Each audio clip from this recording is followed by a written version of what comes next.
Assalamu alaikum second year, how are you? I hope you all are fine.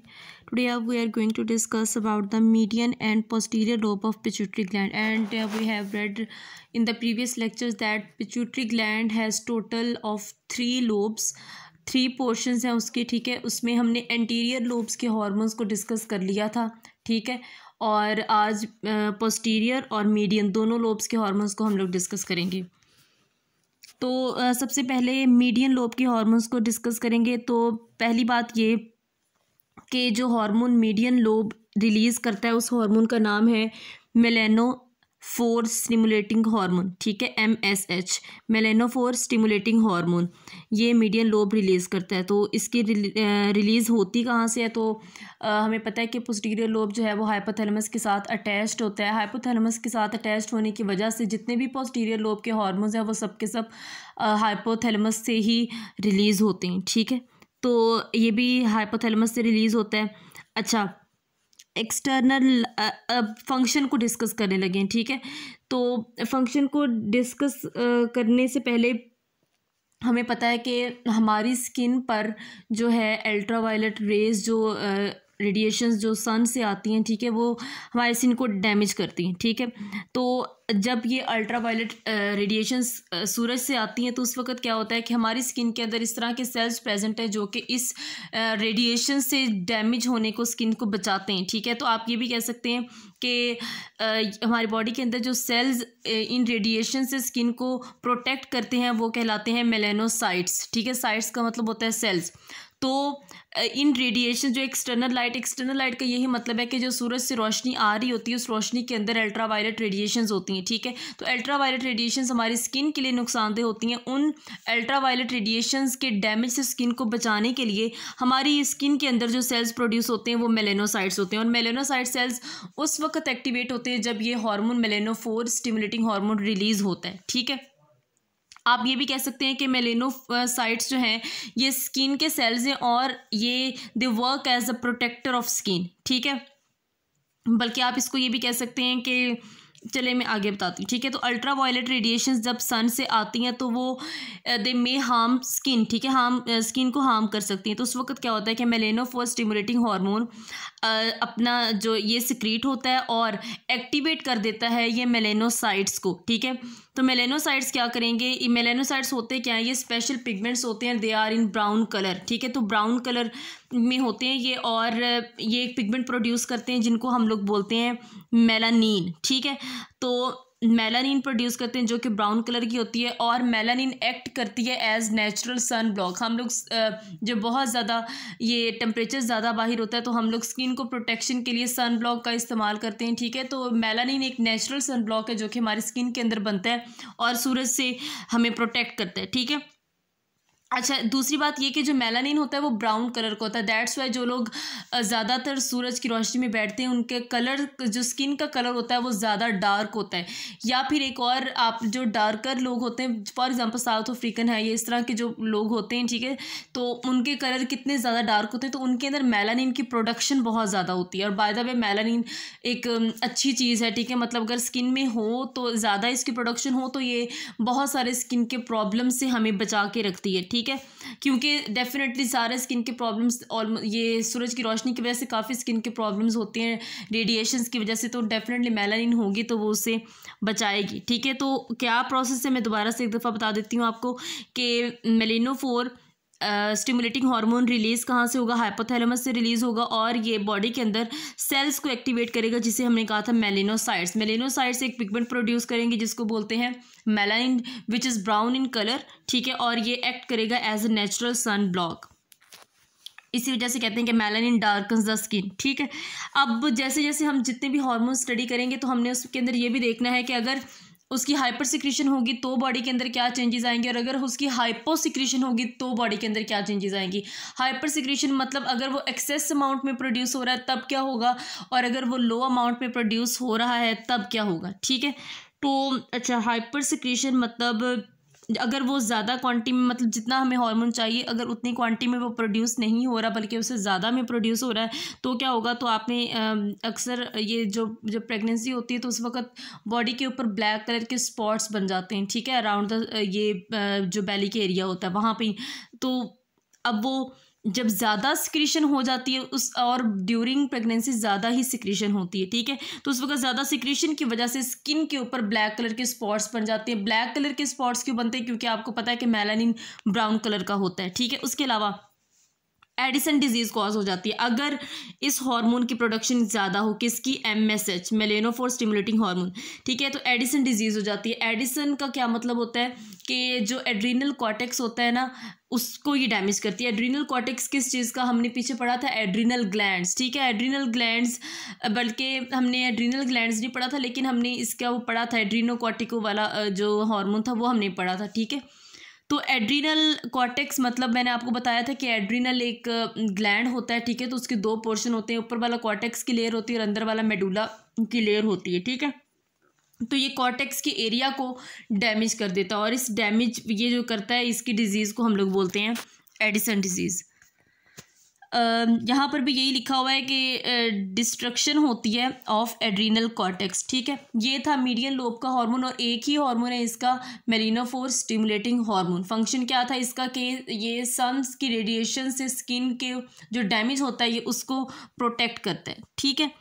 अब है आगे posterior lobe के hormone. 2 तरह के वैसे इसके हार्मोन होते हैं, ठीक है। एक है ADH एंटी डायूरेटिक हार्मोन, और इसके बारे में हम पहले चैप्टर नंबर 15 में होम्योस्टेसिस वाले चैप्टर में हम डिटेल से पढ़ चुके हैं, ठीक है। एज इट इज़ यहाँ पर भी सेम वही है, ठीक है। उसके बाद इसका जो सेकेंड वाला हार्मोन है वो है ऑक्सीटोसिन, ठीक है। ADH को पहले डिस्कस कर लेते हैं, एंटी डायूरेटिक हार्मोन।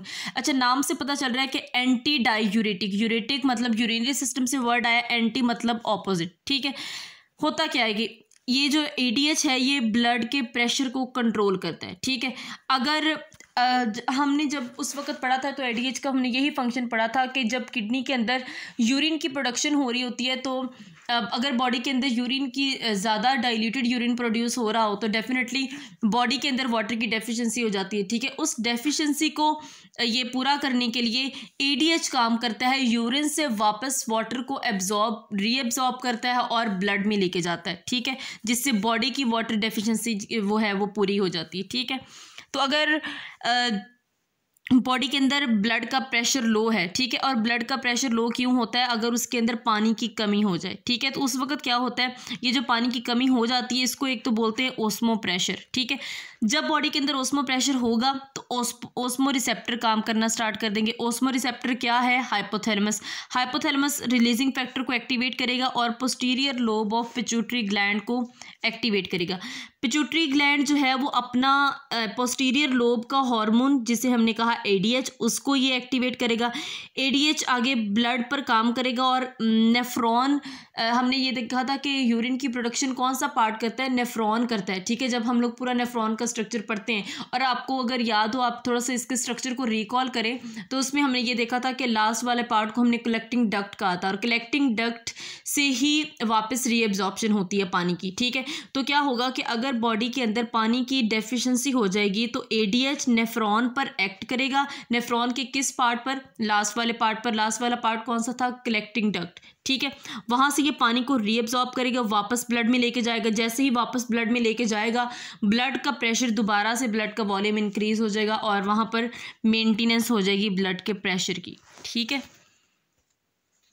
उसके बाद ये एक डिजीज़ है कि अगर ADH का जो कंसंट्रेशन है वो कम हो जाए, उसकी डेफिशिएंसी हो जाए, तो फिर क्या होगा? Diabetes insipidus. डायबिटीज़ इंसिपिडस के अंदर क्या होगा कि production of diluted urine dilute produce होगा। क्यों डाइल्यूट प्रोड्यूस होगा? जाहिर सी बात है, जब वाटर की रीएब्जॉर्प्शन नहीं होगी वो इनटू द ब्लड, तो यूरिन डाइल्यूट ही प्रोड्यूस होगा ना, ठीक है। और एक्सटेंशन इन थर्स्ट मतलब बढ़ जाती है। बॉडी के अंदर अगर पानी की डेफिशिएंसी है तो थर्स्ट बढ़ जाती है, ठीक है।